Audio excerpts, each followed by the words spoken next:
Hello dear students, मैं Nakul Kumar your science teacher. Student, हमने जो कल बातें की थी, कल जो क्लास ली थी आपको, उसमें सिखाया था आपको पेज नंबर 4 और पेज नंबर 6 जो 9th क्लास की साइंस की जो एनसीईआरटी की टेक्स्ट बुक है, उसमें कुछ पेज नंबर 4 और पेज नंबर 6 के कुछ क्वेश्चन कराए थे मैंने। उससे पहले जो बातें की थी हमने, वह बातें की थी पदार्थ की अवस्थाओं के बारे में सीखा था। स्टूडेंट, आज हम बातें करते हैं कुछ नए परिभाषाओं के बारे में, नेक्स्ट टॉपिक के बारे में, उन्हें समझेंगे।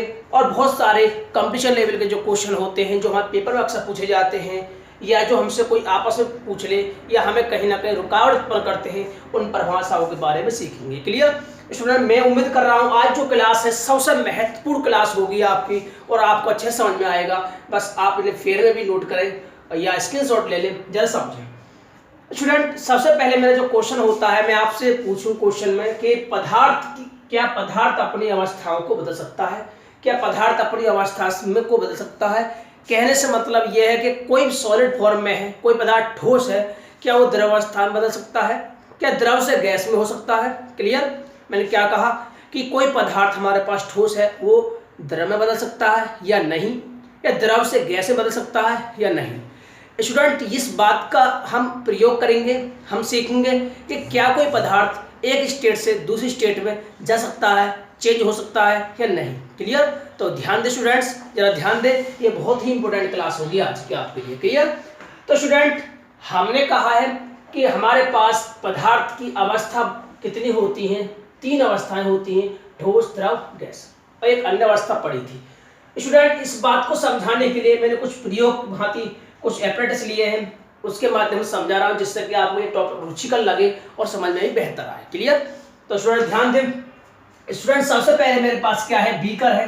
मैंने इसमें कुछ बर्फ के टुकड़े डाल दिए। क्या डाल दिए मैंने? बर्फ के टुकड़े डाल दिए। बर्फ मतलब जो जल की कैसी अवस्था होती है? ठोस अवस्था होती है। क्लियर स्टूडेंट, इसमें एक स्टैंड है, स्टूल है, उसमें मैंने बीकर में क्या किया, थोड़ा सा बर्फ के टुकड़े डाल दिए। क्लियर स्टूडेंट, फिर उसके बाद जो बर्नर है, बर्नर मतलब इसमें से आग लगती है, आग लगाएंगे हम, इसमें इसे गर्म करेंगे। इसमें हमने एक थर्मामीटर लगा दिया, टेम्परेचर मापने के लिए है। किस लिए है? टेम्परेचर मापने के लिए है। और सेकंड बात जो है हमारी, इसमें हमने एक छड़ी ले ली कांच की, जो कि बर्फ के टुकड़े को हम क्या करते रहे, हिलाते रहे। क्लियर, तो स्टूडेंट क्या होता है कि इससे टेम्परेचर मापते हैं हम, कि जैसे हम टेम्परेचर या जैसे हम गर्म करते हैं, गर्म करने पर क्या होता है, ये बीकर भी गर्म होता है, बीकर के अंदर जो बर्फ है वो भी पिघलने लग जाती है। क्या होती है? पिघलने लग जाती है। जैसे हम इसे गर्म करते हैं तो बर्फ के अंदर जो जल होता है, जो हमारे पास बर्फ है, वो क्या होगी, पिघलने लग जाएगी। क्या होगी? पिघलने लग जाएगी धीरे धीरे। तो स्टूडेंट, यहाँ से हमें देखा कि हम ताप को धीरे धीरे बढ़ाते जाएं, थोड़ा इंतजार करें, तो ये पूरी जो बर्फ है, जो टोटल बर्फ है, वो किस में चेंज हो जाएगी? द्रव में चेंज हो जाएगी। क्लियर, यानी हमारे पास जो बर्फ है वो ठोस फॉर्म में है, वो धीरे धीरे पिघलकर क्या बन जाएगा? द्रव बन जाएगा, और क्या बन जाएगा? जल बन जाएगा। क्लियर, तो उसने मुझे बताइए कि बर्फ जो पिघलने पर क्या हो, द्रव में बदल, उसमें जल में बदल गई, तो जल कैसी अवस्था को प्रदर्शित करता है? द्रव अवस्था को प्रदर्शित करता है। क्लियर, और सेकंड बात आती है, यदि और गर्म करता रहूं उसे, मान लिया जाएगा 100 डिग्री सेल्सियस पर भी गर्म कर दूं, उससे भी ज्यादा गर्म करूं, तो क्या होगा? इसमें से भाप निकलती है। क्या निकलती है? भाप। आपने सीखा है, जाना भी है कि इसको जितना गर्म करते रहेंगे, कुछ समय बाद क्या हो जाएगा, 100 डिग्री सेल्सियस के बाद क्या हो जाएगा, ये भापें उठनी स्टार्ट हो जाएंगी।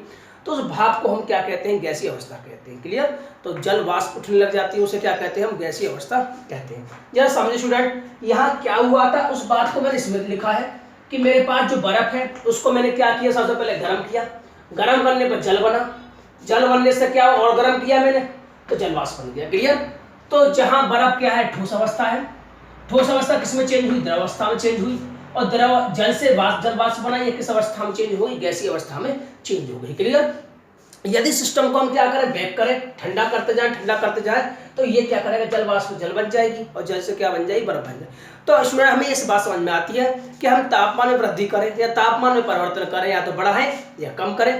क्लियर, तो उसकी जो स्टेट है वो चेंज होती है। जैसे कि आपने बर्फ में सीखा था कि बर्फ पिघलती है तो द्रव बनती है, द्रव से जल वाष्प बनती है, ये आपने सीखा था। आज हमने क्या सीखा है? सबसे पहली बात जो हमने सीखी वो ये सीखी कि तापमान परिवर्तन होने पर, तापमान में वृद्धि या कमी होने पर एक पदार्थ को दूसरी अवस्था में बदल सकते हैं, जैसे कि जल है। क्लियर, तो सर ध्यान दें, मैंने कल वैसे ही बताया था, नोट करके एक पॉइंट कि जल है, जल है ऐसा पदार्थ है जो तीनों ही रूपों में पाया जाता है। क्लियर, स्टूडेंट ध्यान दें, जल का जो क्वथनांक होता है वो कितना होता है, स्वच्छ जल का जो क्वथनांक होता है वो 100 डिग्री सेल्सियस या 373 केल्विन। ये क्वथनांक क्या है वो मैंने बात समझाने के लिए बहुत सारे पॉइंट लिखे हैं। क्लियर। अब स्टूडेंट बातें करते हैं, निष्कर्ष क्या निकला। हाँ, पदार्थ तापमान परिवर्तन के कारण अपनी अवस्था चेंज कर सकता है। क्लियर। तो अब नेक्स्ट पॉइंट की बातें करते हैं। मेरा जो क्वेश्चन है कि तापमान परिवर्तन का प्रभाव, कि तापमान में वृद्धि करने पर होता क्या है, कि ये जिस अवस्था में चेंज होती है, ठोस द्रव में चेंज हो गई, द्रव से गैस में चेंज हो गई, कि हमने तापमान में वृद्धि की या तापमान में कमी की तो होता क्या है। स्टूडेंट जरा समझें, हम तापमान बढ़ाते हैं तो जो कण होते हैं पदार्थ के अंदर, उन कणों की गति ऊर्जा क्या हो जाती है, बढ़ने लग जाती है। गति ऊर्जा बढ़ने से क्या होगा, वो बहुत तेजी के साथ गति करने लग जाते हैं। गति करने से क्या होगा, हम जो गर्म करते हैं पदार्थ के अणुओं के बीच में जो आकर्षण बल होता है, जिस कारण वो जुड़े रहते हैं, जिस कारण जो यानी कि जो शेप और डेफिनाइट जो शेप होती है, आकृति होती है, जुड़े रहते हैं, वो क्या होते हैं, उनके बीच में जो आकर्षण बल है वो क्या लग जाता है, टूट लग जाते हैं जब गर्म करते हैं। क्लियर। जो गति ऊर्जा उनकी क्या हो जाती है, बढ़ने लग जाती है। तो स्टूडेंट हमने देखा कि जैसे ही ये बर्फ से, ध्यान दें स्टूडेंट्स, ये बर्फ से किस में चेंज हो रही थी, जल में चेंज हो रही थी। जब हमने देखा कि बर्फ से जैसे ही द्रव में चेंज हुई, द्रव में चेंज हो रही है, तो इसका जो तापमान है क्या होता है, स्थिर होता है। आप इसे थर्मामीटर से ही माप सकते हैं।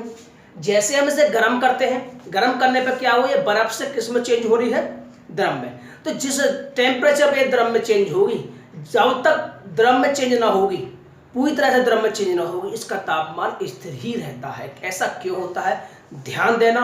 जब कोई वस्तु, जब कोई पदार्थ एक अवस्था से दूसरी अवस्था में चेंज होता है तो उसका उस प्रोसेस में तापमान स्थिर रहता है।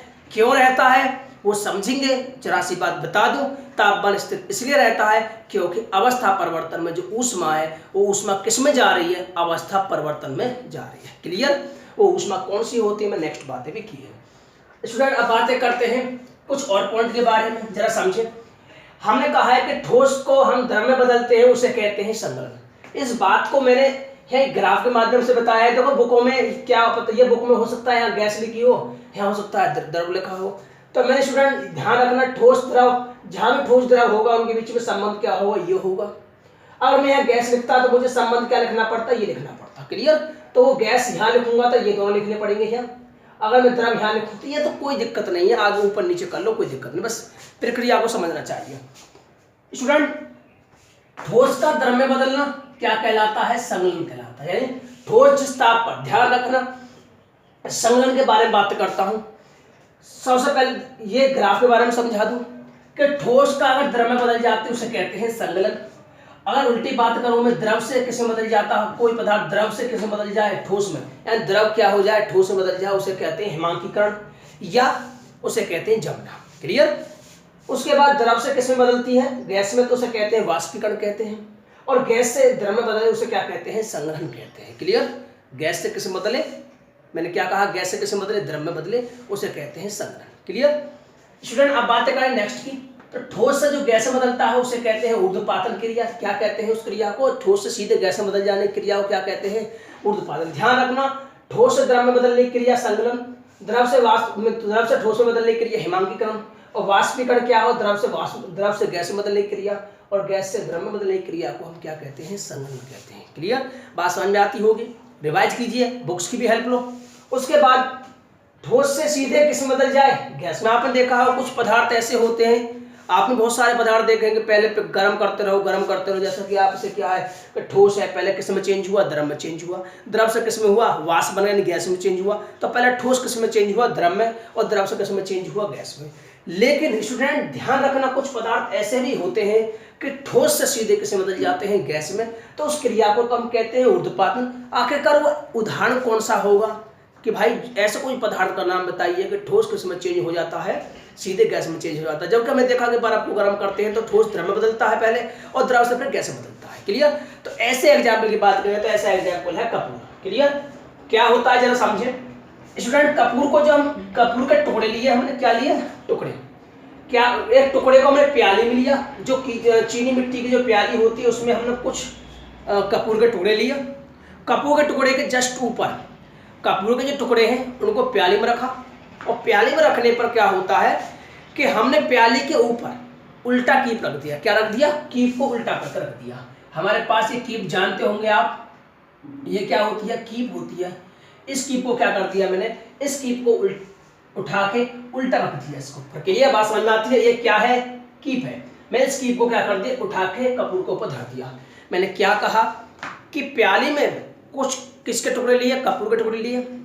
कपूर के टुकड़े लेने पर क्या होगा, मैंने कीप को क्या रख दिया, उल्टा रख दिया। उल्टा रखने से क्या होता है, अब वो समझेंगे जरा। हमने क्या किया, इसे गर्म किया बर्नर के द्वारा। क्या किया, गर्म किया किसको, चीनी मिट्टी के प्याले। चीनी मिट्टी की प्याली गर्म होगी तो उसके अंदर जो रखा हुआ पदार्थ होगा वो भी गर्म होगा। तो चीनी मिट्टी के प्याले को जब हम गर्म करते हैं बर्नर द्वारा, तो उसमें जो चीनी मिट्टी के जो प्याले के अंदर जो रखा हुआ पदार्थ भी गर्म होता है। और गर्म होने पर हमने देखा कि जैसे ये गर्म होगा तो ये किसमें, ये किसमें हो जाएगा, धीरे धीरे इसमें से क्या उठेंगी, वाष्प उठेंगी, यानी गैसीय अवस्था में चेंज हो जाएगा।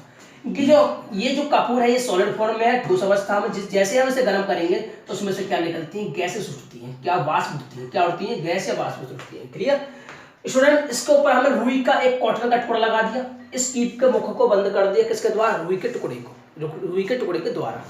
तो ये सारा का सारा कपूर उड़ के कहाँ पहुंच जाएगा, रुई के टुकड़े पर। यदि हम टेम्परेचर को कम कर दें, अब बर्नर को हटा दें, यदि से टेम्परेचर को कम करते जाए तो ये पुनः जो गैस अवस्था में जो ये जो गैस बन रही है तो गैस किस में चेंज हो जाएगी, ठोस फॉर्म में चेंज हो जाएगी। क्लियर।